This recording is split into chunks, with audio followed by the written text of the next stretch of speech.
Homme fort, homme brave, c'est tout de suite dans cette vidéo. Bonjour, je suis Alex Janine Iboku ou appelle-moi simplement Agi. Alors, à toi, mon frère, toi l'homme, notre fils. D'abord, tu es mon papa, c'est toi qui m'as mis au monde. Tu es en même temps mon fils, mais aussi mon mari, mon frère. Au fait, tu es tout. Toi qui incarnes l'autorité. Toi qui incarnes la force, le pouvoir. Respect.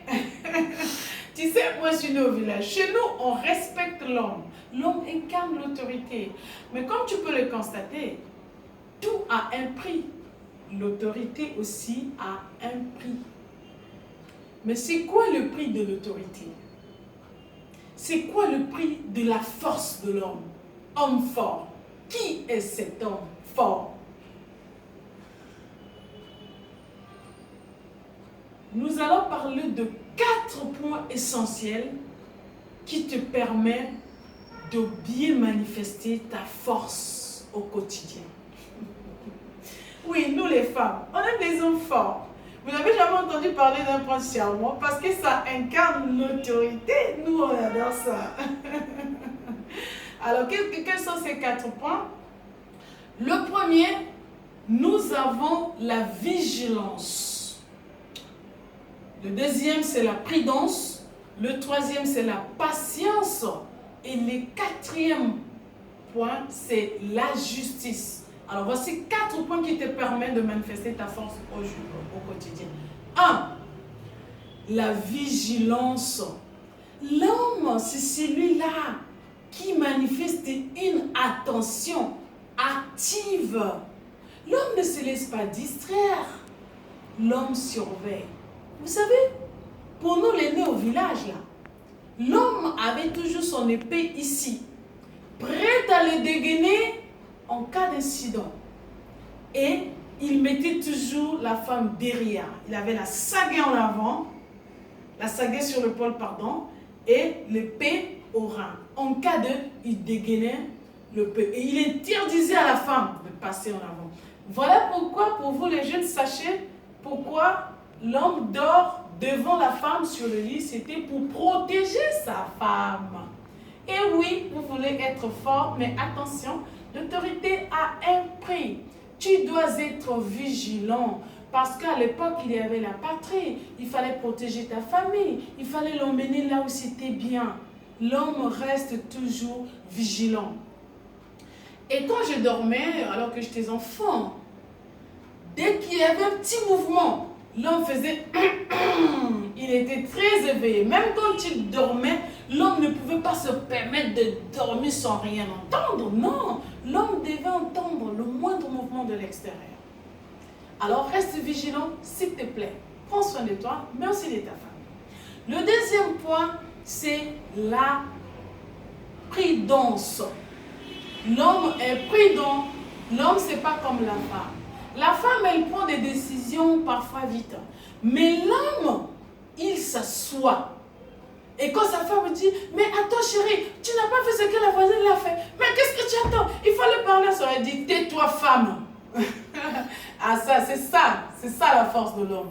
Parce que l'homme, même quand on vient lui dire qu'on a tapé ton enfant là-bas, la femme tout de suite elle prend déjà le pas de la tête. En tout cas, l'enfant qui a tapé mon fils là, il me connaîtra aujourd'hui, et surtout sa mère. Mais l'homme, quand on dit, on a tapé ton enfant, il dit, comment va-t-il? Il s'est blessé. Ok, ben on l'amène d'abord à l'hôpital et puis le reste on pourra régler. L'homme est prudent.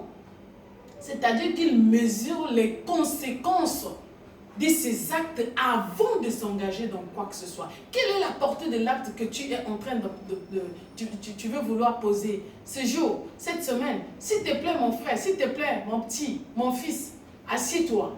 Réfléchis aux conséquences de ces actes. Parce que tu sais, il suffit parfois d'une minute pour dire oui ou non. Mais les conséquences d'un oui ou d'un non peuvent durer toute la vie. Alors fais attention, sois prudent. utilise toujours beaucoup de sagesse à tes décisions. Que tes décisions soient toujours mêlées de sagesse. Que tu te demandes à l'avance, mais si je faisais ceci, qu'adviendra-t-il? Prends le temps, prends le temps. Ne fais pas comme sur iPhone, tout de suite tu as la réponse. Non, non, non. Médite, réfléchis avant de prendre une décision. Le troisième point, c'est la patience. L'homme, c'est celui-là qui interagit avec l'adversité, c'est-à-dire ce qui ne se passe pas comme tu veux. C'est ça ce qu'on appelle l'adversité. L'homme interagit. Il accepte la douleur. L'homme accepte l'inconfort. Mais les hommes ne pleurnichent pas. Pour nous, les nés au village, là, l'homme ne devait pas faire « aïe ». C'était pas permis hein, chez nous. L'homme ne faisait pas ça. L'homme, quand tu fais là, c'est qu'il a très mal. L'homme ne faisait pas ça. Les aïe, maman a gagné. Ça, c'est pour les femmes. Ça, ce n'est pas pour l'homme. L'homme, quand il est blessé, il est calme. On leur apprenait ça sur le plan physique. C'était pour les initier à fortifier leur mental. C'est-à-dire que quand il y a une situation, que ce soit sur le plan physique ou psychologique, l'homme n'avait pas le droit de faire aïe n'importe comment. L'homme, quand tu lui cries, c'est une douleur que tout le monde va fuir. Rappelle-toi de ton grand-père Mandela, s'il te plaît. Tu sais ce qu'il a enduré? C'est ça le modèle de cette terre. Les modèles de cette terre, c'est ceux-là qui ont enduré le genre de souffrance que personne ne pouvait endurer comme eux. Oui, ce que Mandela a enduré, personne ne pouvait le faire. Mais lui, il a dit, moi, je le fais. C'est ça. Un homme doit être patient. Un homme doit accepter l'inconfort. Pour un rien, tu te plains déjà. Pour un rien, tu te plains déjà. Ta femme rentre à 20h, tu appelles déjà le beau-père. Tu appelles déjà ton grand frère. Tu dis, tu as vu, ma femme là, moi c'est pas comme ça. L'homme ne se plaint pas. Parce que le jour où l'homme se plaint, ces décisions sont en général irréversibles. L'homme ne se plaint pas n'importe comment. Voilà pourquoi tu dois cultiver de la patience. Si tu n'as pas encore cultivé ces 3 points, cultive s'il te plaît la vigilance, la prudence, mais aussi la patience. Et bien pour finir, notre point ultime, celui qui va clôturer notre vidéo, il s'agit bel et bien de la justice, mon frère. Donne à chacun ce qu'il mérite en respectant tous ses droits. Es-tu prêt à donner à chacun ce qu'il mérite en respectant tous ses droits? Moi, je me rappelle à mon enfance, ma grande sœur a eu un grand souci avec la fille du chef du village. Mais nous, on était créés, on s'est dit, ah, comme c'est la fille du boss, bon, on ne sait pas comment ça va se passer, mais on était très étonnés. Il était le chef de justice coutumier, c'est lui qui jugeait les gens, qui tranchait toute affaire là-bas.